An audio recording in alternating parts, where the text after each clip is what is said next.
জানবেন। আমাদের সঙ্গে আরও রয়েছেন জ্যেষ্ঠ সাংবাদিক, তুমুল জনপ্রিয় টেলিভিশন মুখ এখন জনাব মাসুদ কামাল। জনাব মাসুদ কামাল, আপনাকেও আমাদের শুভেচ্ছা জানাই। আপনি আমাদের সময় দিয়েছেন, সেজন্য শুভেচ্ছা ও কৃতজ্ঞতা জানবেন। আমি আমি আমি একটি প্রশ্ন দিয়ে আসলে প্রথমে আপনাদের দুজনের কাছ থেকে জানতে চাইবো। প্রথমে তুষার ভাই আপনার কাছে জানতে চাই, পরে কামাল ভাই আপনার কাছে জানতে চাই যে এটি অবশ্য মানে একটু গেস করতে হবে, সেই গেস থেকেই মানে আপনাদের কাছে জানতে চাইবো যে তুষার ভাই, ইলেকশন কবে হবে বলে আপনি মনে করেন? ডিসেম্বরে, ফেব্রুয়ারিতে? কারণ রাজনৈতিক নেতাদের সঙ্গে আমাদের কথা হচ্ছিল, তারা বলছেন তারা খুবই এটাকে বলবো যে কনফিডেন্ট যে আসলে এই সরকার ডিসেম্বরে ইলেকশন দিতে চায়। ডিসেম্বরে ইলেকশনের বাইরে যে কথাবার্তা এই সরকারের লোকেরা বলতেছেন, তারা এগুলি বলতেছেন যে তাদের বিভিন্ন ব্যর্থতা ঢাকার জন্য আসলে আমরা যাতে ইলেকশন নিয়ে শুধু কথা বলি, ইলেকশন দেওয়ার জন্য তারা ডিসেম্বরে দেওয়ার জন্য রেডি। যদি ডিসেম্বরে তারা না দিতে পারেন, বড় জোর ফেব্রুয়ারির আগে, ফেব্রুয়ারিতে মানে রোজা আসার পরবর্তী রমজান আসার আগেই তারা ইলেকশন দিবেন। তুষার ভাই, আপনি কি মনে করেন? আপনার কি মত? আমি কামাল ভাইয়ের মতো জানবো। আমার বয়সের কারণে আমি বাংলাদেশের প্রায় সবগুলি নির্বাচন দেখেছি। ফলে আমার মনে হয় যে ইলেকশন আগামী বছর জুনেও হবে না। আমার ধারণা যে ইলেকশন হবে আগামী বছর ডিসেম্বরে, অথবা বলতে পারি না কখন হবে। এই কারণে এই ডিসেম্বরে হবে না, কারণ ইলেকশনের কোনো প্রস্তুতি কিংবা কোনো আহ, নড়াচড়া আমরা অনুভব করতে পারছি না। যখনই আগামী বছর আসবে, শুরুর দিকেই থাকবে রমজান মাস।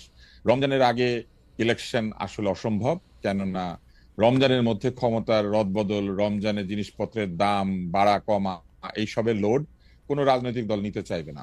কারণ তারা ক্ষমতায় এসেই রমজান চাইবে না। কারণ রমজানের ঈদে মানুষ খুবই সেন্সিটিভ থাকে। তার রমজানের 2 মাস 10 দিন পরেই হচ্ছে কোরবানির ঈদ।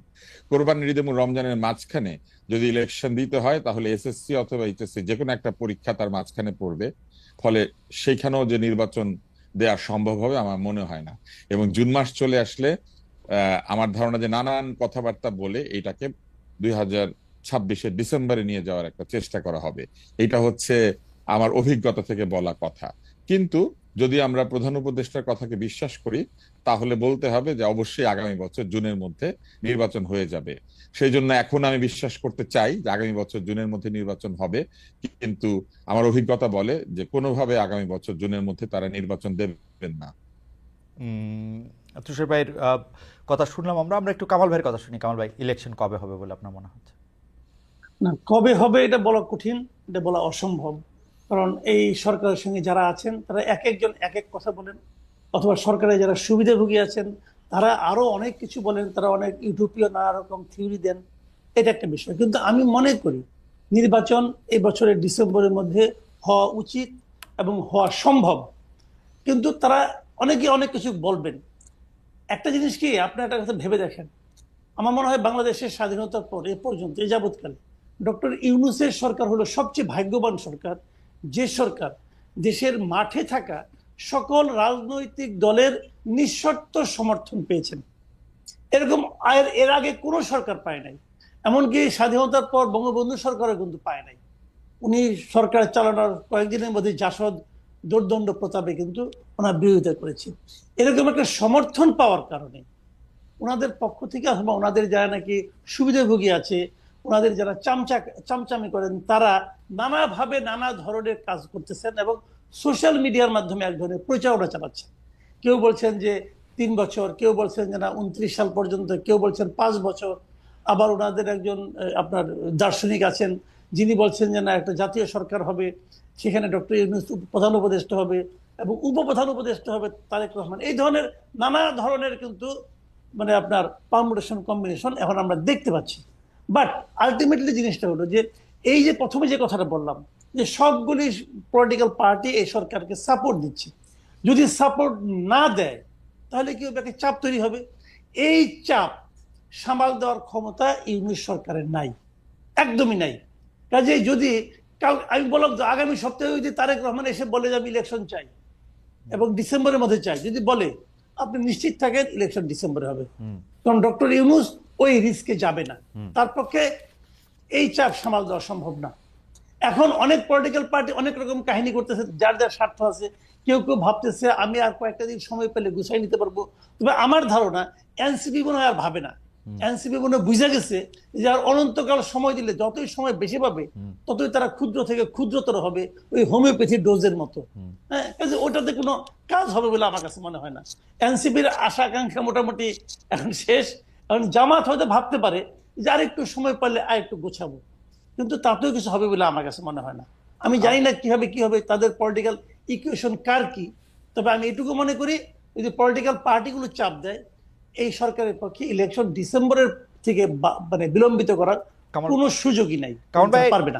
কামাল ভাইয়ের সাথে আমি একমত যে পলিটিক্যাল পার্টিগুলো যদি চাপ সৃষ্টি করে তাহলে ডিসেম্বরেতে ইলেকশন দিতে হবে, এবং ডক্টর ইউনূসও আসলে এই ডিসেম্বর ইলেকশন দেওয়ার ব্যাপারে একাধিকবার বলেছেন। বড়জোর তিনি নানা কারণে সেটাকে একটু বাড়িয়ে হাতে সময় রেখেছেন, কিন্তু পলিটিক্যাল পার্টি কিন্তু আমরা কিন্তু দেখছি যে পলিটিক্যাল পার্টিগুলি কিন্তু সেই অর্থে চাপ সৃষ্টি করতেছে না, পলিটিক্যাল পার্টির মধ্যে সেই চাপ কিন্তু নাই। সেটাকে আমরা বাদ করে রেখে আমি একই প্রশ্ন আবার আপনাদের দুজনকে করতে চাই। এবার কামাল ভাই আপনি যদি একটু সংক্ষেপে বলেন, তুষার ভাই আপনার পরে একটু বলবেন। সেটা হচ্ছে যে আমরা দেখেছি যে আমরা সবাই এস্টাবলিশমেন্টকে একটু কোশ্চেন করতে চাই, যে সরকার তাকে কোশ্চেন করতে চাই, কিন্তু ফ্যাক্ট রিমেন্স এবার রমজান মাসে দ্রব্যমূল্য, বিদ্যুৎ পরিস্থিতি, ঈদযাত্রা এসব বিষয়ে অন্তর্বর্তী সরকার মোটামুটি ভালোভাবে সামাল দিতে পারায় এবং চুরি ডাকাতি ছিনতাই কিছুটা নিয়ন্ত্রণে আসায় দেশের রেমিটেন্স প্রবাহ বাড়ায় এবং বিভিন্ন ধরনের সম্মেলন, নানা ধরনের আন্তর্জাতিক পর্যায়ে বাংলাদেশের নানা পরিস্থিতি, এসব বিষয় মিলে জনগণের বড় একটি অংশ অ্যাপারেন্টলি ডক্টর ইউনূস সরকারের প্রতি আস্থা ফিরে পেয়েছে বলে নানাভাবে মনে হচ্ছে। আমার যারা বিএনপি বা জামায়াত যে করেন যেসব পরিচিতরা, নেতৃবৃন্দরা, তারাও অনেকে বলছেন ডক্টর ইউনূসের প্রতি এই দেশের মানুষের কিছুটা আস্থা বেড়েছে, অ্যাপ্রুভাল রেটিং অনেক বেড়েছে বলে মনে হচ্ছে। এমনকি এনসিপির নেতাও পরিণত হয়েছেন ডক্টর ইউনূস, মানে এনসিপির নেতা হিসাবে কিন্তু এখন আর নাহিদের নাম আমরা শুনি না, ডক্টর ইউনূসের নামেই আমরা বেশি শুনি। ডক্টর ইউনূসের মানে নিজেকে একটি নেতা হিসাবে, শাসক হিসাবে প্রতিষ্ঠিত করতে পেরেছেন বলে মনে হয়। সেই ক্ষেত্রে ইলেকশন যদি পরে হয়, ডক্টর ইউনূস সরকার যদি আরেকটু বেশি সময় থাকে, তাহলে কি অসুবিধা? আমরা কেন বিএনপিকে নিয়ে আসার জন্য এত অস্থির হয়ে উঠেছি, বা যারা নির্বাচন করে আসবে তাদের জন্য অস্থির হয়ে উঠেছে? সরি, প্রশ্নটা লম্বা হয়ে গেল, আমি আর কথা বলছি না। কামাল ভাইকে শুনে আমরা তুষার ভাইকে শুনবো। না, এখানে একটা কথা আমি বলি আপনাকে, ডক্টর ইউনূস ভালো করছেন কি মন্দ করছেন এটা তো আমার দেখার বিষয় না রে ভাই। না, কেন আমি বলি, ডক্টর ইউনূস কোন সরকারের প্রধান? উনি একটা অন্তর্বর্তী সরকারের প্রধান। অন্তর্বর্তীকালীন সরকার মানেটা কি? মানেটা হলো একটা রেগুলার গভর্নমেন্ট আসবে, যতদিন সেই রেগুলার গভর্নমেন্টটা না আসে ততদিন সরকারটাকে পরিচালনার জন্য এবং ওই রেগুলার গভর্নমেন্ট আনার জন্য যে নির্বাচনটা হবে সেই নির্বাচনটা অবাধ এবং নিরপেক্ষ করার জন্য একটা সরকার দরকার। সেটি হলো ডক্টর ইউনূসের সরকার। এই কথাটা কিন্তু মাথায় রাখতে হবে। কাজেই এই সরকার তো রেগুলার গভর্নমেন্টের মতো কাজ করবে না। এবং অন্তর্বর্তী সরকার, আপনি যেগুলো আমরা সাফল্য বললাম, আমরা কিন্তু এগুলি একটাও অস্বীকার করছি না। রমজানের শাকসবজির দাম কম ছিল, কোনো সন্দেহ নাই। চালের দাম কি কম ছিল? তেলের দাম কি কম ছিল? ছিল না। এখন আপনি বলবেন যে চাল তেল নিয়ে কিন্তু কামাল ভাই গত রমজানে সবকিছুর দামই বেশি ছিল, চালের দামও বেশি ছিল, শাকসবজির দামও বেশি ছিল। এবার শাকসবজির দাম কম, এটা আমাদের জন্য একটা রিলিফ না? রিলিফ, অবশ্যই রিলিফ, আমি অস্বীকার করছি না। রমজান তো শেষ, এখন কি হচ্ছে শুনেন। আমার কাছে ওই দিন এক ভদ্রলোক 3টা রিসিট পাঠাইছে, 3টা রিসিট। একটা রিসিট সে মোহাম্মদপুরের একটা দোকান থেকে, মায়ের দোয়া নামে একটা চাউলের দোকান, সেই দোকান থেকে সে জানুয়ারি মাসের 3 তারিখে 25 কেজি চাউলের এক বস্তা চাউল কিনছে 1740 টাকা দিয়ে। সেই একই দোকান থেকে সেই একই চাল, একই পরিমাণ চাল উনি ফেব্রুয়ারি মাসের 1 তারিখে কিনছেন 1950 টাকা দিয়া। সেই একই দোকান থেকে একই পরিমাণ চাল, 25 কেজি চাল, উনি এপ্রিল মাসের 7 তারিখে কিনেছেন 2155 টাকা দিয়া।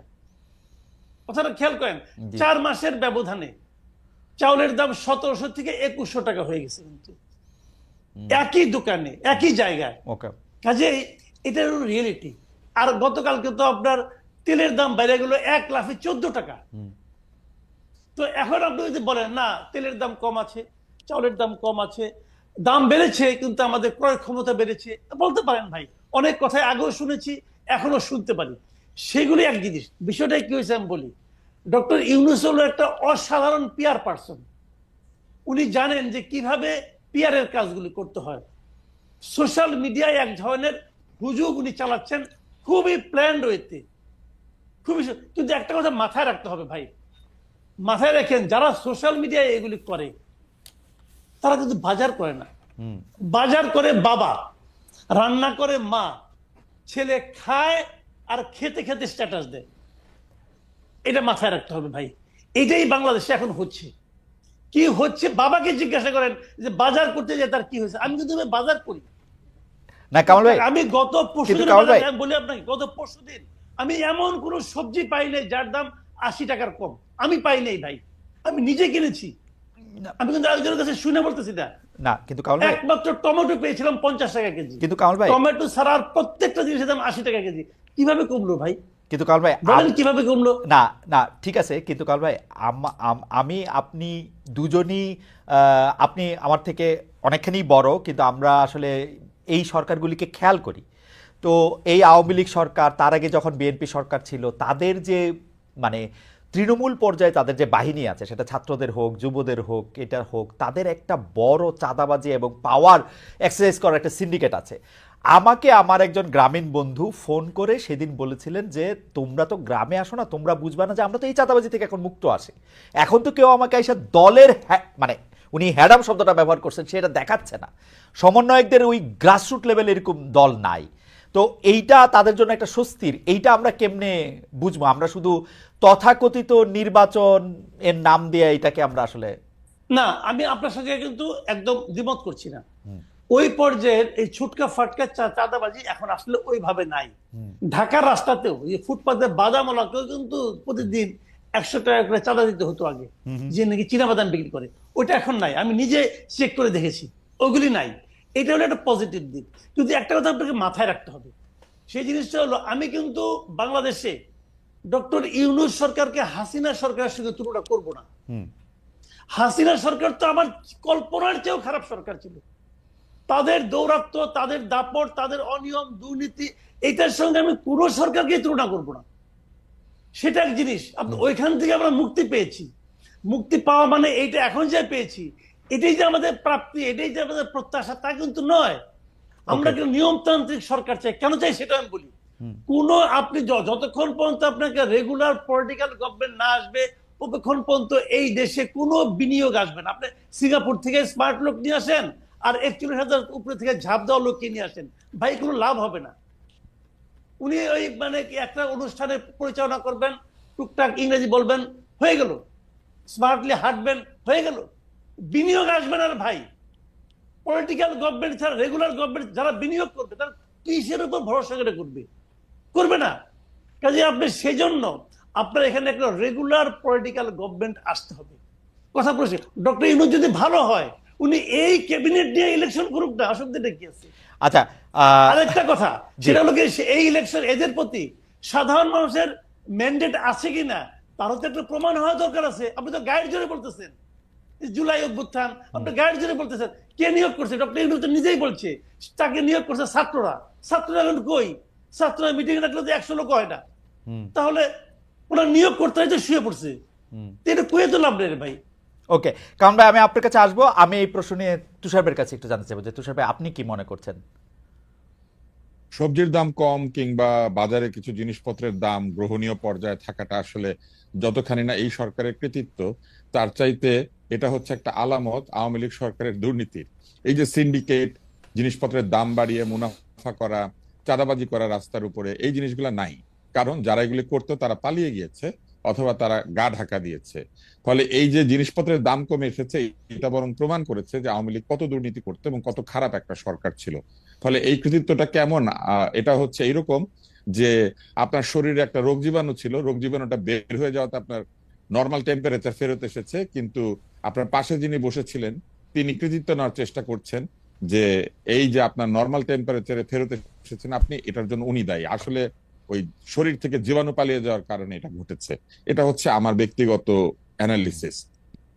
কিন্তু আমি মাসুদ কামাল ভাইয়ের সাথে একমত, চালের দাম কমে নাই। আমি নিজে যেহেতু চাল কিনি, আমি দেখেছি চালের দাম বেড়েছে, তেলের দাম বেড়েছে, আরো নিত্য প্রয়োজনীয় বহু কিছুর দাম বেড়েছে। এইবার কেন জানি বাংলাদেশের মানুষ খেজুর নিয়ে কোনো শব্দ করে নাই, খেজুরের দাম বেড়েছে, ছোলার দাম বেড়েছে। ফলে ইফতারের পণ্য নিয়ে এবার আমি দেখলাম যে খুব একটা মানুষ শব্দ করে নাই। আমি বুঝলাম যে বাংলাদেশের মানুষের সবচেয়ে প্রিয় ইফতার হচ্ছে বেগুনি। বেগুনের দাম কম ছিল। এবং বেগুনের দাম কম থাকায় অন্যান্য ইফতারের পণ্যের যে দাম বেড়েছে সেটা তারা হিসাবে নেয় নাই। ডালের দাম বাড়তি, ভালো ডালের দাম কিন্তু অনেক বেশি। এইবার কি খেসারি ডালের পেঁয়াজও খেয়েছে কিনা সবাই আমি জানি না। ফলে আমি বলবো যে সবকিছুর দাম কমেছে ঢালাও ভাবে, কথাটা ঠিক না। তবে শীতের সবজি এবং যে সবজিগুলি সবুজ সবজি, এই সবজির দাম একটা দীর্ঘ সময় কম ছিল, এটা সত্যি কথা। তবে এর কৃতিত্ব হচ্ছে যতখানি এই সরকারের, তার চেয়ে বেশি কৃতিত্ব হচ্ছে পালিয়ে যাওয়া আওয়ামী লীগের চাঁদাবাজদের, সিন্ডিকেট যারা চালাতো তাদের। এইবার অন্য বিষয়টাতে আসি, সেটি হচ্ছে যে আমরা আসলে জুলাই বিপ্লবের যে চেতনার কথাটা শুনি, সেই জুলাই বিপ্লবের চেতনার বৃহত্তর একটি জায়গায় তো ছিল গণতন্ত্র। অগণতান্ত্রিক একটি সমাজ তো কোনোভাবেই বৈষম্যহীনতার দিকে যেতে পারে না। যে সমাজে মানুষ ভোট দেয় না এবং নিজের মানুষকে নির্বাচিত করে তার ভবিষ্যৎ নির্মাণের দায়িত্ব দেয় না, বিশেষ করে দেশের আইন প্রণয়ন যদি করে অনির্বাচিত মানুষেরা, তবে এটা পরিপূর্ণভাবে জুলাই চেতনার বিপরীত। জুলাই চেতনার আরেকটি বড় বিষয় হচ্ছে এক ধরনের বৈষম্যহীন নিয়োগ এবং বৈষম্যহীন ব্যবস্থা কায়েম করা। আমরা দেখেছি ঢালাওভাবে তদবির চলছে। স্বাস্থ্য খাতের কথা আমি বলতে পারি সরাসরি, কেননা এই বিষয়ে আমার কাছে অনেক বেশি ইনফরমেশন আছে। স্বাস্থ্য খাতে বিনিয়োগ এবং নিয়োগ দুই জায়গাতেই বাণিজ্য চলছে। আপনি দেখবেন যে হঠাৎ করে একজন লোক এসে বলেছেন যে 26,000 কোটি টাকা তিনি স্বাস্থ্য খাতে বিনিয়োগ করবেন। আমরা আবিষ্কার করলাম তিনি আসলে যুক্তরাষ্ট্রে মামলা খাওয়া একজন ব্যক্তি। আবার স্বাস্থ্য খাতে যে নিয়োগ বা বদলি চলছে, সেইখানে আমরা দেখলাম যে এসেনশিয়াল ড্রাগস থেকে অতিরিক্ত জনবল আছে এই অজুহাত দিয়ে লোকজনকে ছাঁটাই করা হয়েছে, অথচ কোনো ধরনের নিয়মতান্ত্রিক নিয়োগ প্রক্রিয়া ছাড়াই সেইখানে জনবল নিয়োগ করা হয়েছে। আমরা ওয়াসাতে একই অভিযোগ দেখেছি এবং স্বাস্থ্য খাতে আমরা প্রচুর বদলি বাণিজ্য হতে দেখছি, যেখানে প্রচুর মানুষকে বদলি করা হচ্ছে এবং তার কিছুদিন পরে সেই বদলি ক্যান্সেল করা হচ্ছে।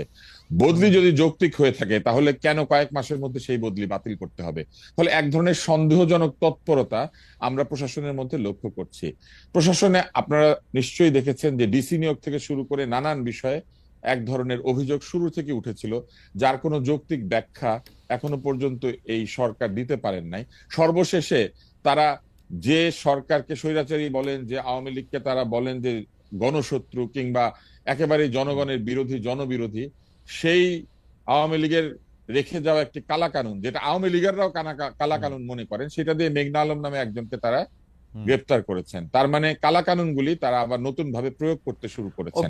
ফলে এই যে এক ধরনের আচরণ আমরা লক্ষ্য করছি, এই আচরণ কিন্তু জুলাই বিপ্লবের যে মূল চেতনা, যে চেতনার কারণে বাংলাদেশের আপামর জনসাধারণ রাস্তায় নেমে এসেছিল, যে কারণে অভিভাবকরা ছাত্রছাত্রীদের পাশে এসে, তাদের সন্তানদের পাশে এসে রাস্তায় নেমে গিয়েছিলেন, যে কারণে রিক্সাওয়ালা মুটে মজুর রাস্তায় চলে এসেছিলেন, সেই কারণটা আসলে কি ছিল? সেই কারণটা কি এই ছিল যে জুলাই বিপ্লবের পরে একটি সরকার আসবেন এবং সেই সরকারের ভেতরের লোকেরা কিছুদিন পর পর বলতে থাকবেন এই সরকার বারবার দরকার, এই সরকার 5 বছর থাকুক। 5 বছর যদি অনির্বাচিত একটি সরকারই থাকবে, তবে সেই সরকার কি করে জুলাই চেতনার বিষয়টিকে আপহোল্ড করে? কারণ জুলাই চেতনার তো একটি বড় বিষয় হচ্ছে স্বৈরাচারী শাসক, অগণতান্ত্রিক শাসক, ভোট কারচুপির শাসককে তাড়িয়ে দেওয়া। ভোট কারচুপির শাসককে, ভোট না হওয়াকে যেখানে আমরা ঘৃণা করেছি, সেইখানে আমরা কি করে বলি যে ভোট ছাড়াই আমরা একটি সরকারকে 5 বছর দেখতে চাই? এবং আপনি আরেকটি বিষয় আমি একটু যুক্ত করে দিই, শুধু এক লাইন, সেটি হচ্ছে যে কেন আমি মনে করি যে ডিসেম্বরের মধ্যে নির্বাচন হবে না। কেননা ডিসেম্বরের মধ্যে নির্বাচন হলে কয়েকবার এডিট করে একটি ফেসবুক সাইটে, যেখানে রেগুলার চিফ অ্যাডভাইজারের বিভিন্ন ঘোষণা এসে থাকে, সেখানে কয়েকবার এডিট করে এটাকে 6 মাস বাড়িয়ে দেওয়ার প্রক্রিয়া করার কোনো প্রয়োজন ছিল না। যদি ডিসেম্বরে নির্বাচন হবে এটা তারা রেখে দিতেই পারতেন। তারা বিশ্বাস করেন না যে তারা নির্বাচন ডিসেম্বরের মধ্যে দিতে পারবেন, এবং সেই কারণে আমি মনে করি যে এই বছর ডিসেম্বরের মধ্যে কোনোভাবেই নির্বাচন হবে না। তুষার ভাই, আমার কাছে মনে হয় সেই প্রক্রিয়াগত একটি প্রশ্ন তো রয়েই গেছে, কিন্তু আমার কাছে মনে হয় ডক্টর ইউনূস যেহেতু ইনি দীর্ঘদিন এনজিও করেছেন, তিনি আসলে লিড টাইমটার বাইরে একটা ছায়া লিড টাইম রাখতে চান। কারণ তিনি মনে করেন যে তার কথা তিনি যদি ডিসেম্বরের পরে এটা না দিতে পারেন, এটা যদি জানুয়ারির প্রথম সপ্তাহেও যায়, তাইলেও তিনি কথা না রাখার দায়ে উনি ডেলিভারেবলসটা এরকমই রাখতে চান, এটা আমার মনে হয়।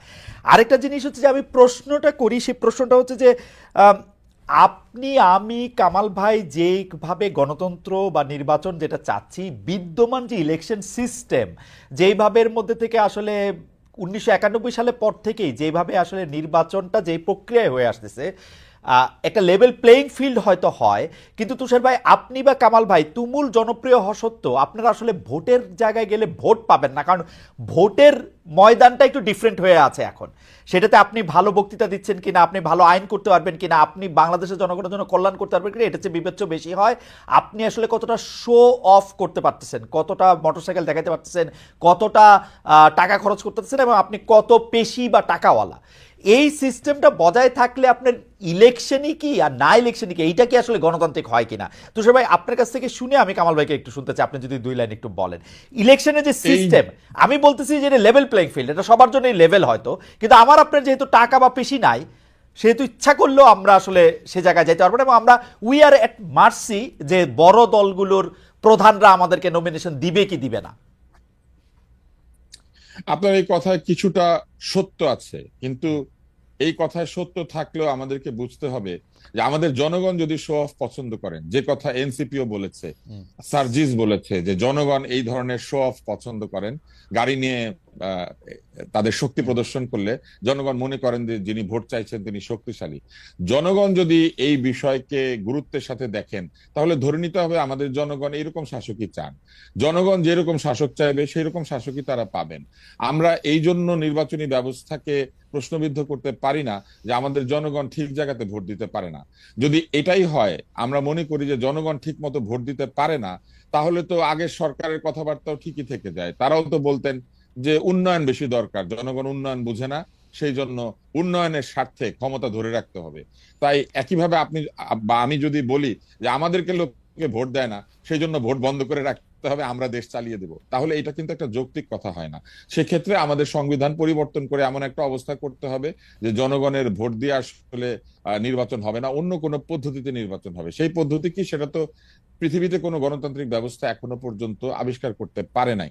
ফলে আমেরিকার মতো দেশেও, যে দেশে আপনি থাকেন, সেখানে এব্রাহাম লিঙ্কনের মতো লোক নির্বাচিত হয়েছে, আবার ডোনাল্ড ট্রাম্পের মতো লোক নির্বাচিত হয়। জনগণ যদি এই শাসককে বেছে নেয়, তাহলে লিঙ্কনের দেশে ট্রাম্প ক্ষমতায় আসতে পারে, ক্লিন্টনের দেশে ট্রাম্প ক্ষমতায় আসতে পারে, এবং এসে অদ্ভুত কাজ করতে পারে। গণতন্ত্রের বিরুদ্ধে গিয়ে আমি তো এটা বলতে পারি না যে জনগণ ঠিক মতো ভোট দিতে পারে না। জনগণ যেভাবে ভোট দিতে চায়, যে দেবতা যেই প্রসাদে তুষ্ট হয়, যে ভোগে তুষ্ট হয়, হয়তো সেইভাবেই আমাদের পলিটিশিয়ানরা পলিটিক্স করেন। কিন্তু এইখানে আমার একটা ছোট্ট বলার বিষয় আছে, সেটি হচ্ছে নির্বাচন কমিশন আমাদের এই দেশে সঠিক নির্বাচনের যে রুলস অ্যাপ্লাই করতে বলেছেন, যেখানে হলফনামা দিতে হয়, আয়ের সঠিক উৎস ঘোষণা করতে হয়, অতিরিক্ত খরচ করলে সেই খরচকে প্রশ্ন করে প্রার্থীকে শাস্তি দেওয়া যায়, এই জিনিসটা চালু করলেই কিন্তু লেভেল প্লেইং ফিল্ডের সাথে সাথে আমাদের মতো লোকেরাও নির্বাচন করতে পারে। কেননা তখন কিন্তু ওই যে নির্বাচনের যে নির্ধারিত ব্যয়, তার বাইরে কোনো ব্যয় হলেই যিনি ব্যয় করবেন তার প্রার্থিতা পর্যন্ত বাতিল হয়ে যাওয়ার সুযোগ আছে। নির্বাচন কমিশন এবং সরকার লেভেল প্লেইং ফিল্ড তৈরি করেন এক অদ্ভুত ভাবে। তারা বড় দলগুলিকে লেভেল প্লেইং ফিল্ডে এনে লেভেল খরচ করার একটা সুযোগ তৈরি করে দেয়। রাইট। কিন্তু যদি সত্যি সত্যি এখন যদি কমিশন যে নিয়ম আছে সেই নিয়মের মধ্যে প্রকৃত অর্থেই এই নিয়মকে প্রযুক্ত করে, তাহলে কিন্তু বেশি খরচ করার কোনো সুযোগ নাই। সাদা কালো পোস্টার ছাড়া অন্য কোনো পোস্টার ছাপানোর সুযোগ নাই, গেট বানানোর কোনো সুযোগ নাই, এমনকি মাইক এবং জনসভায় অতিরিক্ত খরচ করারও কোনো সুযোগ নাই। ওকে, আমি একটু কামাল ভাইয়ের কাছে জানতে চাইবো যে কামাল ভাই, আপনি এই প্রসঙ্গে আপনি কি বলবেন? আমাদের ইলেকশনের সিস্টেম যেটা লেভেল প্লেইং ফিল্ডের ক্ষেত্রে তুষার ভাই সঠিক কথাই বলছেন, একই লেভেলে নিয়ে আসে যাতে তারা দুইজন একই রকম টাকা খরচ করার সুযোগ পায়। কিন্তু আমার প্রশ্ন হচ্ছে যে এখন নির্বাচনী ব্যয় যদি একজন সংসদ সদস্যের ক্ষেত্রে সর্বোচ্চ 25 লাখ টাকা করার কথাও বলা হয়ে থাকে, কিন্তু তারা 25 কোটি টাকা খরচ করলে তারা কিভাবে এটা ধরবে?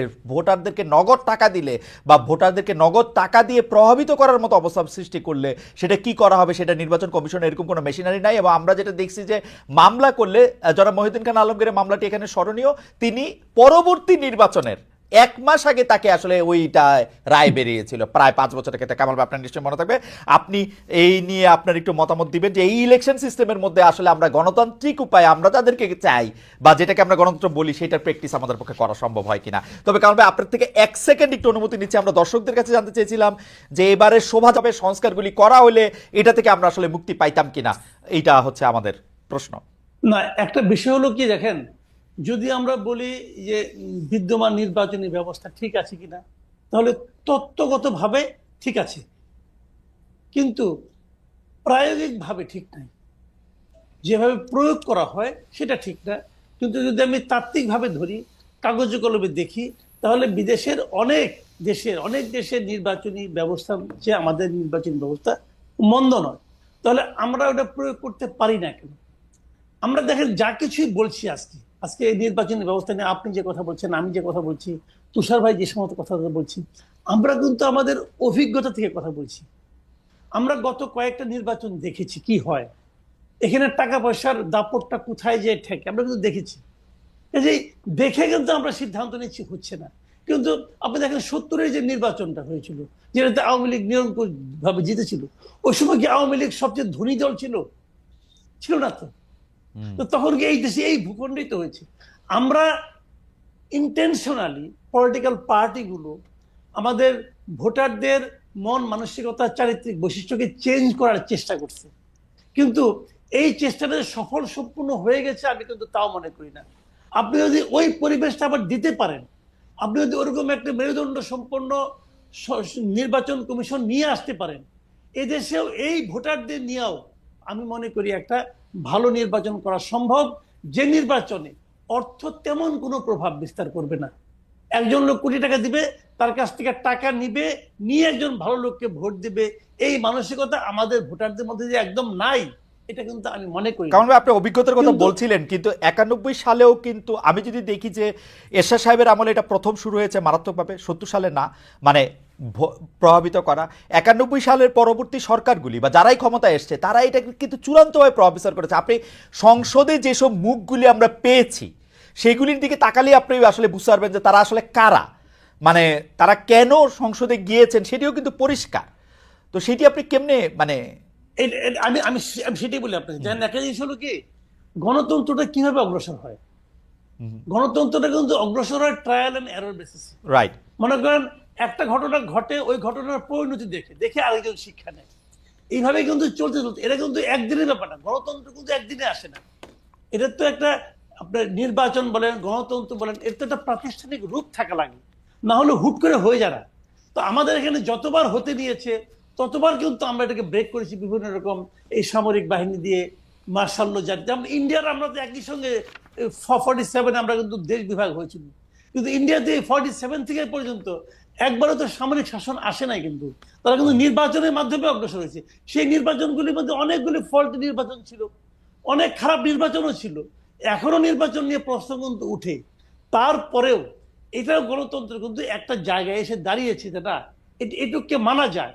কিন্তু পাকিস্তান তো পারে নাই, আমরা কিছুটা মাঝখানে পেরেছিলাম, পাকিস্তান তো তাও পারে নাই। তো এইগুলি কিন্তু আপনার ডিপেন্ড করে আপনি কতদিন সেটাকে কন্টিনিউ করতে পারবেন। পলিটিক্যাল পার্টিগুলোর মধ্যে ধান্দা থাকবেই।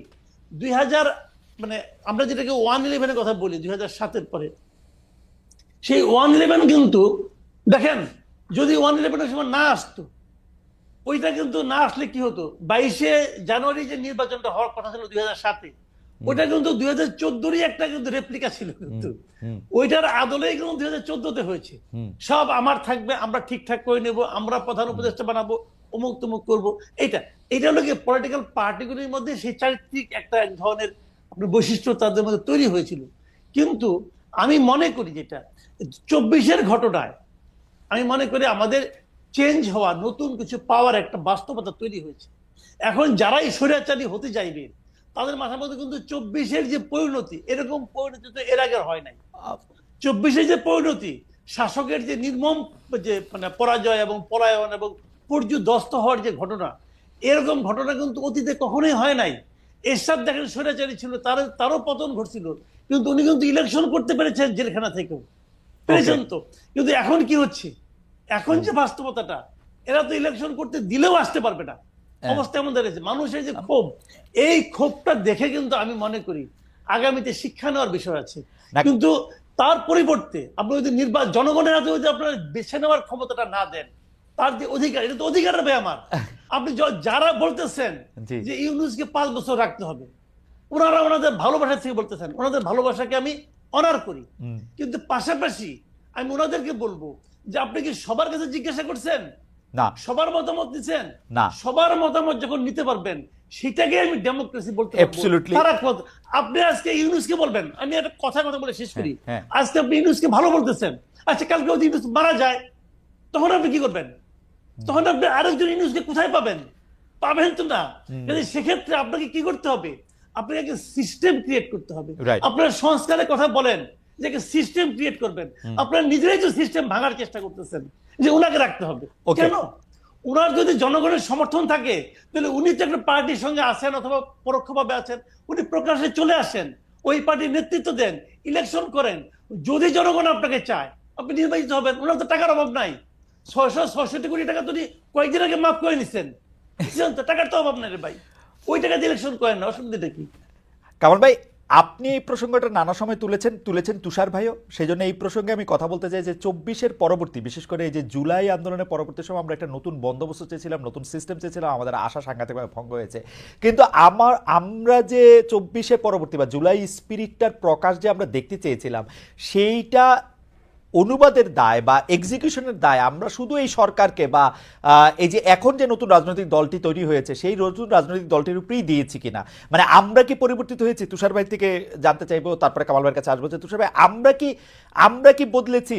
ধরা যাক এই আন্দোলনটা তো আমাদের সবারই আন্দোলন ছিল, আমরা তো চাই নাই যে এতদিন ধরে একটা অগণতান্ত্রিক সরকার ক্ষমতার মধ্যে থাকুক, নির্বাচনের নামে প্রহসন করে যারা ক্ষমতার মধ্যে থেকে আছে তাদেরকে আমরা তাড়িয়েছি ঠিকই, কিন্তু নতুন রাজনৈতিক বন্দোবস্ত আমরা চেয়েছি কেবলমাত্র সরকারের কাছ থেকে, কেবলমাত্র এই বৈষম্য বিরোধী ছাত্র আন্দোলনের কাছ থেকে। এটা আমাদের ঠিক হয়েছে কিনা, আমরা নিজেরা বদলেছি কিনা তুষার ভাই? কারণ আমি আসলে গণমাধ্যমে কোনো বদল দেখি না, নামগুলির বদল ছাড়া বেশিরভাগ ক্ষেত্রেই। আমি আসলে রাজনৈতিক যে কালচার সেটিতে বদল দেখি না। বলা হয় কোনো নেতা সম্পর্কে তার নাম বললে অজু করতে হবে, কোনো নেতা সম্পর্কে বলা হয় যে তিনি হজরত, মানে একই তো রয়েছে। ইউনূস সাহেবকে পর্যন্ত বলা হয় যে ইউনূস সাহেব এমনভাবেই দেশ চালাচ্ছে যে আরো 5 বছর 50 বছর ইউনূস সাহেব মারা যাওয়ার আগ পর্যন্ত যাতে বাংলাদেশে আর কোনো নির্বাচনের কথা কল্পনাও না করা হয়। তো এইটা তো আমরাই তো আসলে বদলাই নাই। এইটা নিয়ে আপনাদের দুজনের মন্তব্য একটু আমরা শুনতে চাইবো, যে এটা আমার মতামত যে আমরা বদলেছি কিনা। আমরা বদলেছে কিনা এই প্রশ্নটা আসলে একটু জটিল, কেননা আমরা বলতে আসলে আমরা কাকে বুঝি? এই রাজনৈতিক দল আপনি এবং যদি সরকার বলেন বাদে বাকিরা। না, আরবান এলিট শ্রেণী বদলায় নাই, হুম। কিন্তু আমাদের গ্রামের মানুষ কোনোদিন বদলাই নাই। আমাদের গ্রামের মানুষ কিন্তু সবসময় খুবই সাধারণ, তারা খুব বেশি জিনিসপত্র খোঁজে না, এমনকি সরকারে কে আছে কে নাই এটা নিয়েও তারা খুব একটা মাথা ঘামায় না। তারা দেখতে চায় সরকার তাদের জীবন মানের উন্নয়নের জন্য কি করছেন, তারা জানতে চায় তারা বিচার সালিশ এইসব জায়গাতে তারা বিচার পাচ্ছেন কিনা, সালিশ পাচ্ছেন কিনা। তারা দেখতে চায় তাদের মধ্যে যারা দরিদ্র তারা ঋণ পাচ্ছেন কিনা, তাদের মধ্যে যারা দরিদ্র তাদের পাশে এসে সরকার বিভিন্ন সময় দাঁড়াচ্ছেন কিনা। এই ব্যাপারগুলি গ্রামের মানুষ জানতে চায়। গ্রামের মানুষের কাছে কাবিখা টাবিখা, গ্রামের মানুষের কাছে এই দরিদ্র ভাতা, বৃদ্ধ ভাতা কিংবা বিধবা ভাতার যে কর্মসূচি, এগুলার যত গুরুত্ব রয়েছে, আসলে সরকারে কে আছে এবং নাই এগুলা নিয়ে তাদের কিন্তু অত মাথা ব্যথা নাই। তারা জানতে চায় যে সেচের জন্য যে বিদ্যুৎ, সেই বিদ্যুতের দাম তাদের গ্রহণযোগ্য মাত্রায় আছে কিনা, তারা সার বীজ কীটনাশক সময় মতো পাচ্ছে কিনা, তাদের বাড়ির যে বড় ছেলে কিংবা মেজো ছেলে সে এইখানে চাকরি না পেয়ে বিদেশে গিয়ে বাংলাদেশে যে কাজ সে করতে চায় না এমন কাজ করে হলেও বাংলাদেশে কিছু রেমিটেন্স বা জীবনের জন্য প্রয়োজনীয় কিছু অর্থ পাঠাতে পারছে কিনা। বলে আমাদের সাধারণ মানুষ কিন্তু আসলে জীবনও কখনো বদলায় নাই, তাদের নতুন করে বদলানোর কিছু নাই। তারা ওই সিম্পল লিভিং এর মধ্যে আছেন দরিদ্র মানুষ, তারা তাদের জীবন মানের উন্নয়নের জন্য প্রতিদিন পরিশ্রম করে চলেছে। কিন্তু বদলায় নাই যারা, তারা হচ্ছেন আরবান এলিট। তারা গত 20, 25, 30 বছরে এক ধরনের স্বৈর শাসন অথবা সিউডো গণতান্ত্রিক সমাজে বসবাস করার কারণে তাদের যে চারিত্রিক অধঃপতন হয়েছে, সেই অধঃপতন থেকে তারা বদলান নাই। এবং আমাদের আশা এইখানেই ছিল যে নতুন রাজনৈতিক বন্দোবস্তর প্রথম যে বিষয়টি সেটি হবে সংস্কার, এবং সেই সংস্কারের মধ্যে দিয়ে আমরা প্রশাসনকে, বিচার ব্যবস্থাকে, পুলিশকে, সরকারের যে প্রতিষ্ঠানগুলি আছে সেই প্রতিষ্ঠানগুলিকে নিরপেক্ষ বৈষম্যহীন আচরণ করতে দেখব। আমাদের কোথায় আশাভঙ্গ হয়েছে আমরা দেখেছি যে এই প্রতিষ্ঠানগুলি সেই আগের মতোই আচরণ করছে বহু জায়গাতেই। এবং কেন আমরা সরকারকে এবং এনসিপি কে আমরা এই দায়িত্বটা বেশি করে দিতে চাইছি, কারণ তারা একদল হচ্ছেন নিয়োগকারী, যেটি মাসুদ কামাল বলেছেন, আরেক দল হচ্ছেন নিয়োগকৃত। ছাত্ররা এবং এনসিপি বলেছে আমরাই তো এই সরকারকে এনেছি কারণ আমরাই আন্দোলন করেছি। তার মানে নতুন বন্দোবস্তের যে প্রতিশ্রুতি এবং নতুন বন্দোবস্তের যে আকাঙ্ক্ষা, তারাই সেটি মানুষের মধ্যে তৈরি করেছেন। এটা তাদের দাবি, আমি ধরে নিলাম তারা এককভাবে এই দাবিটা করতে পারেন, কারণ তারা সকল রাজনৈতিক দলকে আক্রমণ করেছেন নানান ভাষায়। তাদেরকে আমি দেখেছি যে সোশ্যাল মিডিয়াতে আক্রমণ করা হয়, অনেক কথা আমি বুঝিও না, যেমন কিছু কিছু শব্দ ব্যবহার করা হয় যে শব্দের অর্থ আমি ভালো মতো বুঝি না, এটা হয়তো এখনকার নতুন আরবান ডিকশনারিতে আছে, কিন্তু তারা সেগুলি ব্যবহার করেন। এবং পাশাপাশি যে সরকার কাজ করছেন তারা বলেছেন তারা নতুন রাজনৈতিক বন্দোবস্ত তৈরি করতে চান, যে রাজনৈতিক বন্দোবস্ত আগের সরকারগুলির মতো জনগণের স্বার্থ বিরোধী নয়। যদি সেটাই হয় তাহলে আগের মতোই কেন দলীয় বিচার বিবেচনায় নিয়োগ হবে বা বদলি হবে কিংবা পদায়ন হবে? সেটা তো হওয়ার কথা না, যোগ্যতার ভিত্তিতে হওয়ার কথা ছিল। কেননা এই আন্দোলনের প্রাথমিক স্লোগান তো এটাই ছিল, কোটা না মেধা, মেধা মেধা। তাহলে মেধার ভিত্তিতে সব জায়গাতে পদায়ন না হয়ে কেন এই বিবেচনায় আসা হবে যে কে কার পক্ষে ছিল, কে কার সঙ্গে কি কাজ করেছে? সরাসরি অপরাধের সঙ্গে যুক্ত না থাকলে একজন মানুষ নানান কারণে স্বৈর শাসনের প্রতি এক ধরনের সিউডো আনুগত্য দেখাতে পারে। আমি একজনের নাম শুধু বলি, তার নাম হচ্ছেন প্রফেসর দীন মোহাম্মদ। প্রফেসর দীন মোহাম্মদ যে বাংলাদেশের একজন সেরা নিউরোলজিস্ট এবং বাংলাদেশের নিউরো সায়েন্স ইনস্টিটিউট স্থাপন করা থেকে শুরু করে এর যে অসাধারণ মান অর্জন করা, এই এই কৃতিত্ব কিন্তু তিনি নিতে পারেন। তাহলে কি কারণে তাকে অপসারণ করে দেওয়া হলো? করা হলো কি কারণে জানেন? সরকার জোরপূর্বক কিছু চিকিৎসককে নিয়ে শহীদ মিনারের সামনে দাঁড় করিয়ে দিয়েছিলেন। ওই সমাবেশে উপস্থিত না থাকলে তাদের চাকরি সেই দিনই চলে যেত, আর ওইখানে উপস্থিত থাকার কারণে তাদের চাকরি বাকরি বা তাদের পদ তারা হারিয়েছেন 1 মাস 2 মাসের মধ্যে। তাহলে ঘটনাটা কি হলো? আগের সরকার জোর করে ভয় দেখিয়ে তাদেরকে নিয়ে গিয়েছিল যে আমার পক্ষে কথা বলতে হবে, না বললে চাকরি নাই।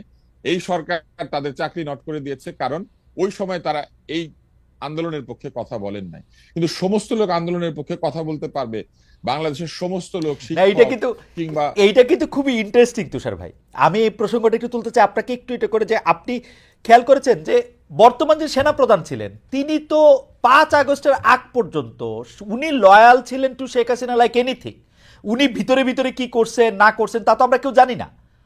বাংলাদেশের এরকম অনেক সচিব থাকতে পারেন। আপনি ডাক্তার দীন মোহাম্মদের কথা বললেন, আমি আমার আমার ভাই টাবলু ভাই ডাক্তার আজিজের কথা বলতেছিলেন যে তাকে এমপি বানানো হয়েছে। তারা ভিতরে ভিতরে কি করছেন, তারা ভিতরে ভিতরে কি করছেন আমরা তো জানি না। আজিজ ভাই ঘটনাটা বলতে পারি। জি, তাবলু ভাই হচ্ছেন আমার ঢাকা মেডিকেলের আমার সিনিয়র। আমাকে উনি 1 বছর আইসক্রিম খাইয়েছেন এই আশায় যে আমি তার রাজনৈতিক দলে যোগ দিব। এতই উনি একজন, হ্যাঁ উনি খুবই একজন মানে সজ্জন মানুষ। ওনার ভেসপার পেছনে চড়ে আমি ঘুরেছি। জীবনে কোনোদিন উনি কোন রুষ্টতা কিংবা রাগ আমার প্রতি পোষণ করেন নাই। উল্টো তিনি একটা ছোট্ট একটা ভুল করেছিলেন একটা, সেই সময় আমাকে একটা পুরস্কার দেন নাই।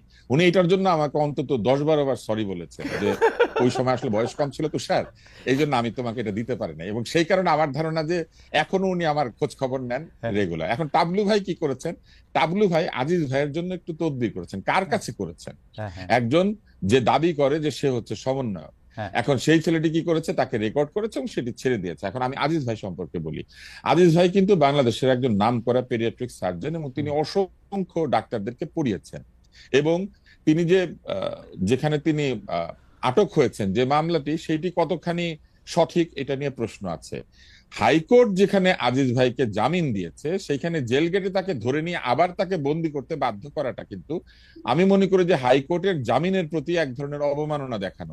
হাইকোর্ট যাকে মনে করেছে যে তাকে মুক্ত করা যেতে পারে জামিনে, জামিনে মুক্ত হওয়া মানে কিন্তু দোষমুক্ত হওয়া না, তাকে জামিনে শুধু ছেড়ে দেওয়া হয়েছে। মনে করা হয়েছে যে তিনি বের হলে পরে তিনি বহু শিশুর অপারেশন করতে পারবেন, বহু রোগীর চিকিৎসা দিতে পারবেন, এবং তিনি কিন্তু অসৎ উপায় থেকে অর্জন করা টাকা পয়সা দিয়ে রাজনীতি করেন নাই, এই গ্যারান্টি আমি দিতে পারি।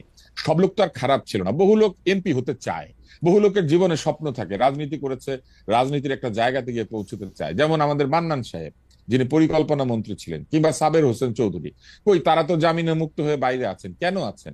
কারণ এরকম বহু লোক তারা রাজনৈতিক কারণে, তারা মানুষের ভালো করার জন্য রাজনীতি করে। এখন আজিজ ভাইকে যেভাবে ধরে নিয়ে আবার ঢুকিয়ে দেওয়া হলো, এটা তো সেই স্বৈরাচারী কায়দা, এটা তো সেই একই রকম স্বৈরাচারী কায়দা এবং একই রকম অত্যাচার, যে অত্যাচারের বিপরীতে এই সরকার কাজ করবে বলে আমার মনে করেছি। একদিকে আমার মনে তুষার ভাই আপনার বক্তব্য ক্লিয়ার। আমরা পরবর্তী প্রসঙ্গে যাব, আপনি কি শেষ করবেন তাহলে আমরা একটু?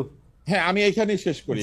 ফলে কি ঘটেছে জানেন? আমাদের আশাহত হওয়ার জায়গা এইটাই। আমরা তো এনসিপির কাছ থেকে এইটাই আশা করেছিলাম যে তারা এই সব ক্ষেত্রে বলবেন যে তারা এই ধরনের কাজের বিরুদ্ধে, তারা বলবেন তারা যে নয়া রাজনৈতিক বন্দোবস্ত চাচ্ছেন সেই বন্দোবস্তের বিপরীতে যেই কাজ করুক, সে যদি ইউনূস সাহেব করেন, সেটা যদি তার প্রেস সচিব কোনো কথা বলেন উল্টাপাল্টা, যে কোনো উপদেষ্টা যদি বলেন, অথবা সরকারের কোনো একটি প্রতিষ্ঠান বা অঙ্গ যদি নতুন রাজনৈতিক বন্দোবস্তের বিপরীতে তাদের আচরণ দেখায়, তাহলে সেই সমালোচনা করাই তো নতুন রাজনৈতিক বন্দোবস্ত। না। আমরা মন খুলে সমালোচনা করতে পারি নাই অনেকেই, আমি করেছি কিন্তু, হ্যাঁ। কিন্তু অনেকেই করে নাই কেন? আয়নাঘরের ভয়ে। এই সরকার তো আয়নাঘর নাই, তাহলে মানুষ কেন নির্ভয় সমালোচনা করতে পারবে না? সমালোচনা করলেই কেন বলা হবে যে তারা আগের সরকারের পক্ষে না, কিংবা কিন্তু তারা দোষর? কিন্তু তুষার ভাই, এটা তো নতুন রাজনৈতিক কিন্তু বন্দোবস্ত তুষার ভাই, না। এই সরকারের সময় তো শুধু এটা বলা হইতেছে, আপনারা তো দুজন বাংলাদেশী আছেন, আপনাদের আসলে আয়নাঘরের ভয় বা অন্য কোনো ভয় ভীতির সম্মুখীন হইতেছে না। কামাল ভাইকে ওই কথা অনেকে বলতেছেন আমাদের দর্শকদের মধ্যে, যে কামাল ভাইকে তো আসলে মানে এই কথা বলার জন্য এবং সাংঘাতিক বিরুদ্ধাচরণ করার জন্য আসলে কোনো ধরনের হুমকি ধাপকে এর মধ্যে দিয়ে যেতে হচ্ছে না। কিন্তু কামাল ভাই, আমরা একটু আপনার কাছ থেকে এটিও জানতে চাইবো, আপনি যে প্রসঙ্গে আমরা কথা বলতেছিলাম, শুধু আমরা একটু অ্যাড করি যে আমাদের কাছে কিন্তু মনে হচ্ছে যে সব দিক থেকেই বিএনপি যেহেতু যদি এখন নির্বাচন হয়, ধারণা করে নেওয়া হয় যে বিএনপি ক্ষমতায় আসবে, সব দিক থেকে বিএনপির প্রতি কিন্তু একটা আক্রমণের চেষ্টা আছে, এবং বিএনপিও সেই চেষ্টাটা মানে সেই গোবর গু গায়ে মেখে আরও গোবর গু উৎপাদন করার ব্যাপারে তারা নিজেরাও বেশ সচেষ্ট আছে। আপনি যদি বিএনপির প্রসঙ্গটা একটু বলেন। বিএনপি রাজনীতিটা না আমি ঠিক বুঝি না। এটা হলো, আমি আগে যেমন ধরেন আপনার আওয়ামী লীগের আমলে তারা যে রাজনীতিটা করতেন সেটাও অতটা বুঝতাম না। এখন তারা যে রাজনীতিটা করছেন এটাও আমি বুঝি না। একটা রাজনৈতিক দলের মূল কাজটা কি? একটা রাজনৈতিক দলের মূল কাজ হলো দেশের সংখ্যাগরিষ্ঠ জনগণের যে চিন্তা, সেই চিন্তাটাকে ধারণ করা এবং সেই অনুযায়ী কাজ করা। এটা হলো একটা রাজনৈতিক দলের মূল কাজ। এখন বিএনপি কি চায়? বিএনপি, আমি খুব একটা ছোট্ট একটা এক্সাম্পল দিয়ে বলি। বিএনপি বলছে যে নির্বাচন দেন, এটা তো বলছে তারা নানা ভাবে বলছে, কখনো সরাসরি বলছে, কখনো আরে ঠারে বলছে তো। এবং সরকার তাদের এই চাওয়ার জন্য একটুও তার সিদ্ধান্ত থেকে সরে আসে নাই। সিদ্ধান্তটা কি সরকার নেবে যে কবে নির্বাচন হবে কি না হবে? না, সরকারকে সেই ম্যান্ডেট দেওয়া হয় নাই। সিদ্ধান্ত নেওয়ার দরকার, দায়িত্ব সরকারের না, একক দায়িত্ব সরকারের না, সিদ্ধান্ত নেবে জনগণ। এখন জনগণ কি চায়, বিএনপি কি সেই চাওয়াটাকে ধারণ করতে পারে? আমার কাছে মনে হয় না। বিএনপির এক এক নেতা এক এক সময় এক এক কথা বলে। কখনো বলে যে এই সরকারকে আমরা শেষ পর্যন্ত সমর্থন দিব, আবার সরকারের সঙ্গে তার নির্বাচনে বলে যে না, নির্বাচনের ব্যাপারে আমি একমত না। আবার আরেক নেতা দেখলাম বলে যে আমরা প্রতিদিন বলবো আপনারা অনির্বাচিত ম্যান্ডেট প্রাপ্ত না, এগুলি বলে। মানে এই সমস্ত কথার মানে নানা রকম কথামালা দেখি আমরা। বাট আমি আপনাকে সিম্পলি বলি, এই দেশের মানুষ বিএনপি কি না চায় আমি জানি না, আমার জানার দরকার নাই। কে নির্বাচন হলে বিএনপি আসবে না, আওয়ামী লীগ আসবে না, জামাত আসবে না, ছাত্ররা আসবে না, ডক্টর ইউনূস আসবে, এটা নিয়ে আমার কোনো মাথা ব্যথা নাই। আমার কথাটা হলো আমি আমার ভোটটা দিতে চাই। 30 বছর হয়ে গেছে ভাই, 35 বছর হয়ে গেছে একটা মানুষের, সে জানে না ভোট কিভাবে দিতে হয়, জাতীয় নির্বাচনে কিভাবে ভোটটা দিতে হয় সে এইটা জানে না।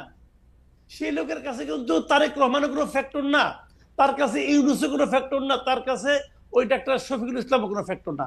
তার কাছে ফ্যাক্টর হলো যে আমি আমার ভোটটা দেব, তারপর সম্মিলিত জনগণ যেটা চাইবে সেটাই হবে, ম্যাক্সিমাম মানুষ যেটা চাইবে সেটাই হবে। কামাল ভাই, আমি যদি একটু তর্কের জন্য একটু বলি, এই জনগণ যেটা চায় এটা আপনি কেমনে জানেন? আমি তো জনগণ, আমি যেটা চাই। কিন্তু এরকম জনগণ তো অনেকে আছে যারা যারা যারা যারা না, এরকম জনগণ তো নিশ্চয়ই আপনি দেখছেন যারা চায় যে ডক্টর ইউনূস থাকুক। এরকম জনগণ তো আপনি দেখছেন খালি ডক্টর তারেক মানে জনাব তারেক রহমান আইসা পয়সা পড়ুক এটা চায়, কোন ধরনের পরীক্ষার মধ্যে দিয়ে চায় নাম বলি। তারেক রহমান কি ভোট ছাড়া এসে বসে পড়তে চায়? না, তারেক রহমান চায় না, কিন্তু জনগণ তারেক রহমানরে চায়। চাইতে পারে, এটা তার ব্যাপার। এবং জনগণ শেখ হাসিনারও, অনেক জনগণ শেখ হাসিনারও চাইতো। আমি বলি জনগণ কি ভোট চাই কিনা সেটা বলেন। আপনি দেশের একজন লোককে নিয়ে আসেন না যে বলে আমি ভোট চাই না, আনেন না আপনার ভাই। এত সহজ, মানুষ ভোটটা চায় যে আমি ভোট দেব। ভাই আমি তো টেলিভিশনে দেখলাম অনেক লোক কইতেছে যে ইউনূস চাই, ইউনূস চাই, ইউনূস চাই। আমি তো টেলিভিশনে দেখলাম একজন ক্লেরিক চূড়ান্ত মানে উত্তেজনার মধ্যে বলতেছে যে ইউনূস সাহেব ভোটের মাধ্যমে আসুক না, আমার তো কোনো না নাই। না, ভোটের মাধ্যমে আসতে পারবে না। আপনি আমাকে বলেন ভোট ছাড়া গণতন্ত্র হয় এটা পৃথিবীর কোথায় আছে রে ভাই? আমার স্যার তো বললেন যে ভোট গণতন্ত্র, আমার স্যার তো বলছেন যে ভোটই গণতন্ত্রের একমাত্র উপায়, এটা ভাবলে তুমি ভুল করবা খালেদ। আচ্ছা, এটা একমাত্র উপায় না, দুই মাত্র উপায়টা কি আছে বলুক না আমাকে। দুই মাত্র উপায়, গণ অভ্যুত্থান একটা, ভোটই গণ গণতন্ত্রের অভ্যুত্থান একটা একমাত্র উপায় ম্যান্ডেট, না, আমি গণ মানলাম না অভ্যুত্থান কথা। একটা ম্যান্ডেট, গণ অভ্যুত্থান একটা ম্যান্ডেট, দ্বিতীয় উপায়টা কি? গণ অভ্যুত্থান। ভোট, ভোট ছাড়া গণতন্ত্রের দ্বিতীয় উপায়টা কি? কামাল ভাই, আপনি গণ বলেন না। অভ্যুত্থান, গণ অভ্যুত্থান আরেকটা ম্যান্ডেট, আরেকটা তো উপায়। গণ অভ্যুত্থান তো গণতন্ত্র না। গণ অভ্যুত্থান দিয়ে গণ আমরা, অভ্যুত্থান তো গণতন্ত্র না। গণ অভ্যুত্থান দিয়ে আমরা যাদেরকে বসাইছি তারা ক্ষমতায় থাকুক, এটা আমাদের চাওয়া, এটাই গণতন্ত্র। শুনেন, গণ অভ্যুত্থানটা হলো একটা শক্তি প্রদর্শনের খেলা। জি, আমি শক্তি দিয়ে, আমার সঙ্গে অনেক লোক আছে, অনেক লোকের শক্তি একত্রিত হয়ে তোমাকে প্রেসার দিয়ে তোমাকে আমি নামাই দিছি, এটা হলো গণ অভ্যুত্থান।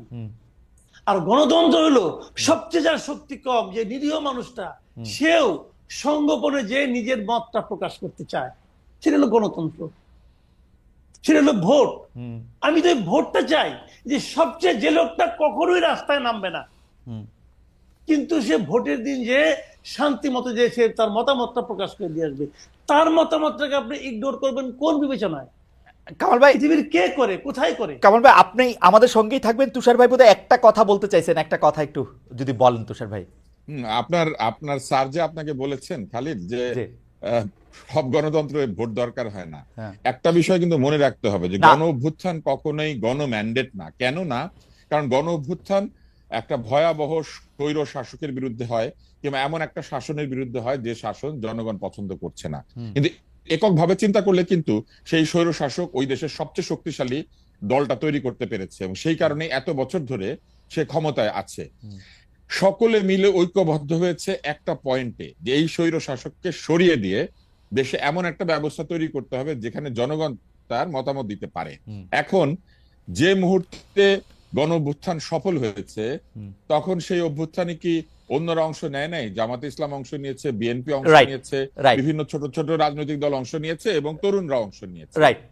অভ্যুত্থান শেষেই কিন্তু যারাই আন্দোলনে অংশ নিয়েছিল তারা কিন্তু আন্দোলনে এই জন্য অংশ নেয় নাই যে গণ অভ্যুত্থান পরবর্তী সরকার এখানে অনির্দিষ্টকাল শাসন করবে। ওকে। তারা চেয়েছে তারা যে দলগুলি করে সেই দলগুলি সুযোগ পাবে ক্ষমতায় যাওয়ার। Okay. এবং এই কারণেই কিন্তু গণ অভ্যুত্থান পরবর্তীকালে বিএনপির যারা অংশ নিয়েছিলেন তারা বিএনপির ছাতার তলে চলে গিয়েছেন, জামাতে যারা অংশ নিয়েছিলেন তারা জামাতের ছাতার তলে অংশ জি, নিয়েছেন, জি। এবং স্বৈর শাসকের ছাতার তলে যারা ছিলেন তাদের একটা বিরাট অংশ পালিয়ে গিয়েছেন, বাকি অংশ জেলে গিয়েছেন, তুষার ভাই, আর বাকি আসবো- অংশ চুপ করে বসে আছেন, কিছু বললে দোষর বলে। তুষার- ফলে আপনার স্যার অত্যন্ত ভুল কথা বলেছেন।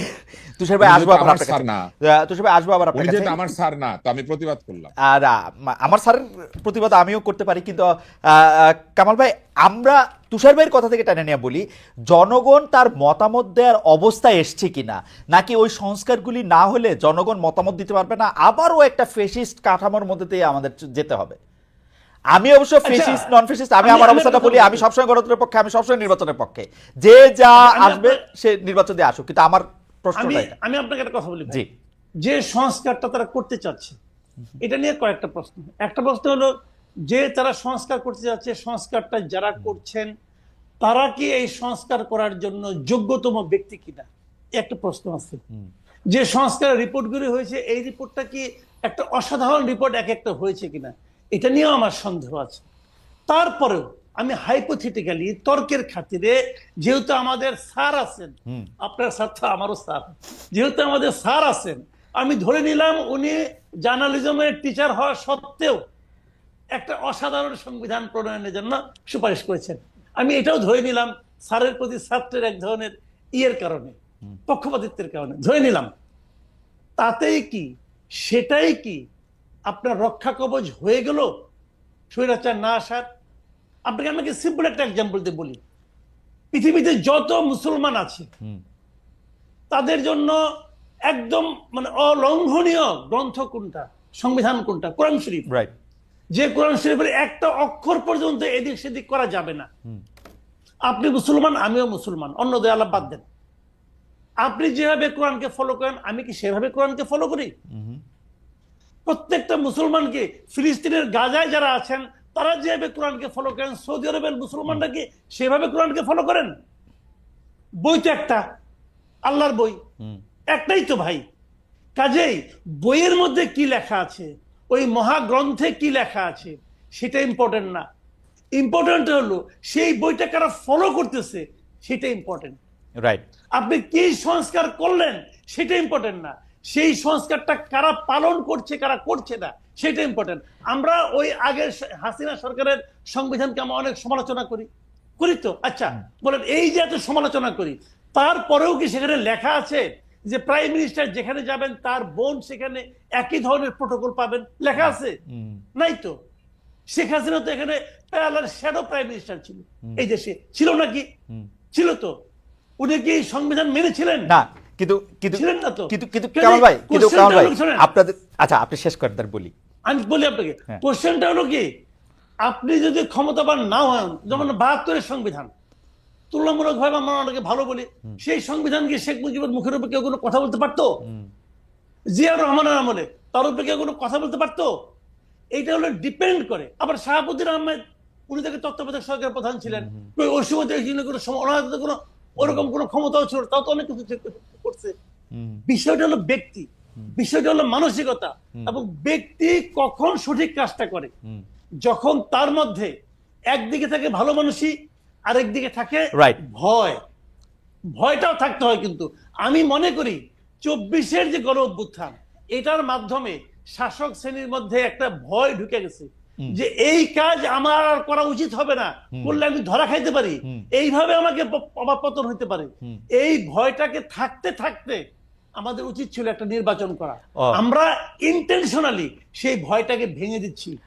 আমার কাছে এটা হচ্ছে গণতন্ত্রের জন্য সবচেয়ে বড় ভয়ঙ্কর অবস্থা। আপনি যেটা বলতেছেন আমার মনে হয় কামাল ভাই, আমিও সেই জায়গায় আছি, কিন্তু আমার কাছে মনে হয় যে ভয়টা শাসক শ্রেণী পাইছে যে আমি যতভাবেই আমার ক্ষমতা সিমেন্টেড করি কিনা, একদিন সকালবেলা আমি নিজেকে দেখতে পাবো হচ্ছে ভারতের কোনো এক বেসমেন্টে।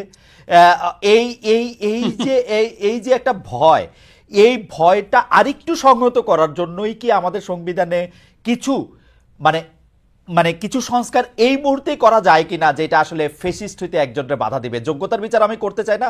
বাংলাদেশে কে যোগ্য কে অযোগ্য, বড় বড় যোগ্য লোকেরাই ৮৫টা করে বই লেখছে শেখ হাসিনারে নিয়ে, বড় বড় যোগ্য লোকরাই তেল দিতে দিতে মানে ফ্লোর পিছলা করে ফেলছে। আমরা আমাদের বড় বড় উপাচার্যদের দেখছি হত্যা দিয়া পায়ের কাছে পড়ে থাকতে, মানে সাংবাদিকদের দেখছি কি করতে। তো যোগ্যতার বিচার আর কামাল ভাই কইরা আমরা আর কি করব?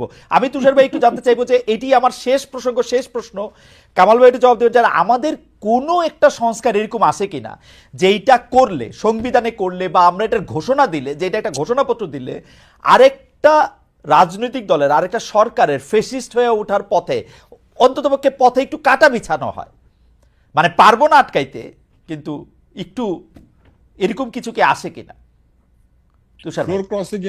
ফ্লোর ক্রসিং এর যে আইনটা আছে এটা সংবিধান থেকে তুলে দিতে হবে, এটা হচ্ছে প্রথম বিষয়। আর নির্বাচন কমিশনকে এমন ভাবে ক্ষমতাশালী করতে হবে যাতে করে নির্বাচন কমিশন যে কোনো সময় অপরাধ প্রমাণিত হলে সংসদ সদস্য সহ নির্বাচিত যে কোনো ব্যক্তিকে, নির্বাচন কমিশনের অধীনে যে নির্বাচনগুলি হয় সেই নির্বাচিত যে কোনো ব্যক্তিকে পদ থেকে অপসারণ করতে পারবে যদি নির্বাচনে তিনি অসৎ উপায় অবলম্বন করেছেন অথবা অসৎ প্রভাব বিস্তার করেছেন। এটা হয়। এই দুটি করার জন্য সংবিধান আসলে খুব যে বিরাট সংশোধন করতে হয় ব্যাপারটা তাও না। এই দুটি করলে আমার ধারণা যে ফ্যাসিস্ট হয়ে ওঠাকে অনেকখানি বন্ধ করা যায়। তুষার ভাই, আপনি নিশ্চয়ই খেয়াল করেছেন যে ৭০ অনুচ্ছেদ অর্থাৎ ফ্লোর ক্রসিং এর এটা উঠানো না উঠানোর ব্যাপারে বিএনপি এনসিপি এই প্রথম কোনো কিছুতে একমত। বিএনপি এনসিপি জামাত ইসলামী সবাই একমত যে আমরা ৭০ উঠুক, এটা চাই না। আমার সাথে আবার কথা বলার সময় তারা বলে কি যে না অর্থবিলের ক্ষেত্রে শুধু আমরা বলছি। আমি বলি আরে ভাই সরকারি দলের সব বিলই তো অর্থবিল।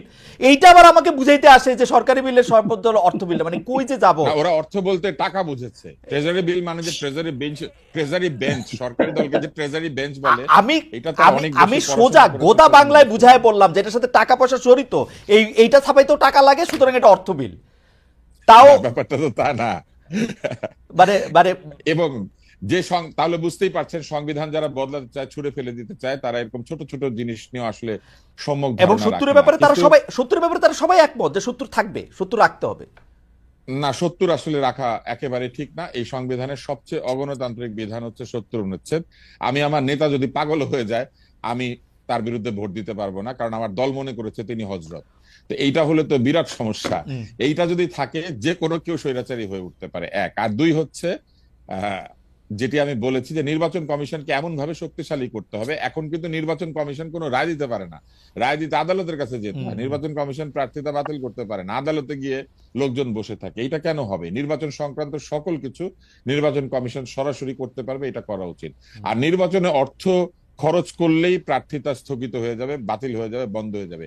এইটা করার জন্য কিন্তু এখন কোনো কিছু লাগে না ভাই। স্টার লিংক আনতে পারছেন, এখন জিপিএস স্যাটেলাইট দিয়ে শুধু যে ভূমি দেখে তা না, উপর থেকে ছবি তোলা যায়, কে কয়টা পোস্টার ছাপিয়ে ঝুলিয়েছে এটা আকাশ থেকে গোনা যায়।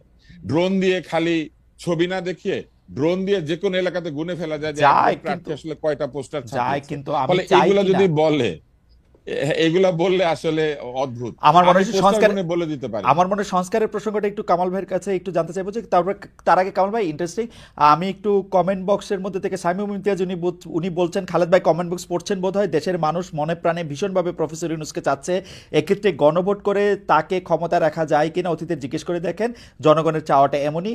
আরেকজন অনেকবার লিখেছেন, খালেদ সাহেব কমেন্ট বক্স পড়েন, সাহস থাকলে। পড়লাম, সাহস আছে কিনা জানি না। কামাল ভাই, কামাল ভাই অনেকেই ইউনূসকে চাচ্ছেন, কিন্তু আমরা জানতে চাচ্ছিলাম যে কোন সংস্কার করাটা এই মুহূর্তে সম্ভব, উচিত এবং বাঞ্ছনীয়, আসলে যদি আমরা একজন ফেসিজম বা ফেসিস্ট একটা নেতাকে ঠেকাতে চাই, কিছুটা কাটাতে শোনেন, যেতে চাই। কোনো কোনো ম্যাজিক সংস্কার নাই। আপনি এমন কোন সংস্কারই করতে পারবেন না যা দিয়ে ম্যাজিক তৈরি হবে। আপনি বলেন, এই যে সংস্কারের দাবিগুলো কারা করেছিল, যে স্টুডেন্টরা করেছিল, তারাই কি কোনো ম্যাজিক দেখাতে পেরেছে? তাদের নিজেদের জীবনযাপন কি সংস্কার আনতে পেরেছে? সেটা তো আমরা দেখছি, প্রতিনিয়ত শুনছি। কি পাচ্ছি আমরা? কিছুই পাচ্ছি না। কাজে এই ঘটনাগুলি হলো কি জানেন, এক ধরনের হাইপ তৈরি করা হয়েছে সোশ্যাল মিডিয়ায়, যে ডক্টর ইউনূসকে 5 বছর চাই।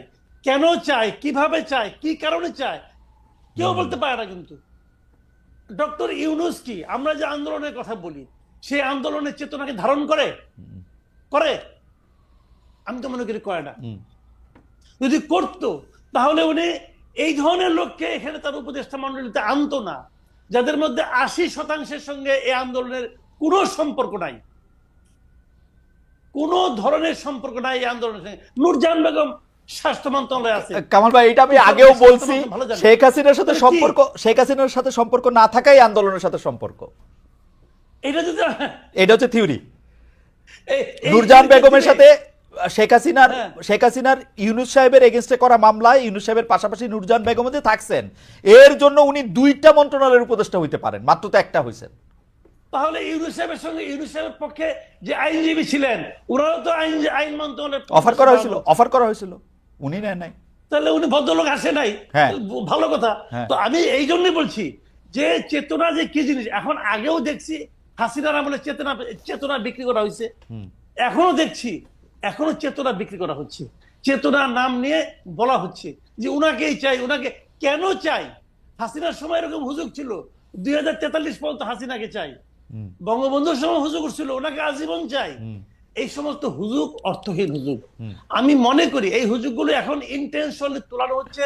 এবং ওই যে আমি বলি না যে আমাদের বিদেশে একজন ব্রাহ্মণ পীর আছেন, ওনার কিছু মুরিদ আছে এই দেশে, তারা এখানে মিলে না কামাল ভাই, আপনিও তো ইউনূস সাহেব আসার 1-2 সপ্তাহের মধ্যেই বলতে শুরু করছেন নির্বাচন চাই, উনাদের এই ভুল ধরতে হ্যাঁ শুরু বলবো করছেন। তো, আমি কেন বলবো না? আপনিও তো কারণ উনার আমি মনে সুযোগ করি দেন নাই। ইউনূস সাহেব যত তাড়াতাড়ি নির্বাচন দিবেন, উনি তত কম বিতর্কিত হবেন।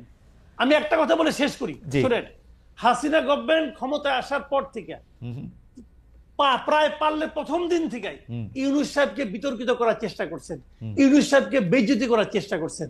15 বছর প্রচেষ্টার পর উনি ইউনূস সাহেবকে যতটুকু বেইজ্জতি করতে পেরেছেন, আমি আপনাকে গ্যারান্টি দিয়ে বলছি, এই দেশের মানুষের কাছে ইউনূস সাহেব তার এই যদি সে 15 মাস ক্ষমতা থাকতে পারে, 15 মাসে তার 2 গুণ না 3 গুণ বেইজ্জতি নিজেই নিজেকে করে তারপর উনি যাবেন। আপনাকে ধন্যবাদ কামাল ভাই। তুষার ভাই, আপনি কি একটা লাইন বলবেন? আমাদের 30 সেকেন্ড সময় আছে। আমার খুবই সাধারণ কথা হচ্ছে যে আপনি যেটা বলেছেন যে আওয়ামী লীগের সঙ্গে সম্পর্ক সরাসরি না থাকাটাই যেন একটা যোগ্যতা, কিন্তু এই কথা কিন্তু সত্য যে যারা বিভিন্ন জায়গাতে নিয়োগপ্রাপ্ত হয়েছেন তারা সকলে যে উপযুক্ত এই নিয়ে মানুষের মনে সন্দেহ আছে। আর জুলাই বিপ্লবের চেতনার যে প্রধানতম বিষয়টি গণতন্ত্র, বৈষম্যহীনতা, মেধা এবং যোগ্যতার ভ্যালু, এই জিনিসগুলি যদি আমরা সমাজে দেখতে না পাই এই মুহূর্তে যারা শাসন করছেন তাদের মধ্যে, তাহলে আমরা কিন্তু নতুন বন্দোবস্তের প্রতি এক ধরনের আস্থাহীনতায় ভুগতে শুরু করি। তাই আমি এনসিপি কে একটা পরামর্শ দিব যে জুলাই বিপ্লবের চেতনা কি, এইটার জন্য জুলাই ডিক্লারেশনের কোনো প্রয়োজন নাই। তাদের দলের যে ঘোষণাপত্র, দলের হুম। ঘোষণাপত্রের মধ্যে এটা বললেই হয় যে আমরাই হচ্ছে জুলাই চেতনা ধারণ করি এবং এইটাই হচ্ছে জুলাইয়ের চেতনা। আর ডক্টর ইউনূসের সরকারকে আমার সাধারণ পরামর্শ হচ্ছে যত দ্রুত নির্বাচন পারেন দিয়ে দেন। নির্বাচন দিয়ে দিলে ইতিহাসে একটি জাতিকে গণতান্ত্রিক আহ, পথে ফেরত আনার জন্য ডক্টর ইউনূস স্মরণীয় হবেন। কিন্তু দীর্ঘদিন তিনি এখানে বসে থাকলে তাকে সকলেই শেখ হাসিনার সঙ্গে তুলনা করতে শুরু করবেন। কেননা অগণতান্ত্রিক ভাবে ক্ষমতায় থাকা মানেই হচ্ছে স্বৈরাচারের পথে প্রথম পদক্ষেপ। তুষার ভাই এবং কামাল ভাই, আপনাদের দুজনকেও অনেকে, মানে আমি অনেক ধন্যবাদ দিতে চাই, কিন্তু অনেকে মনে করতেছেন যে আপনার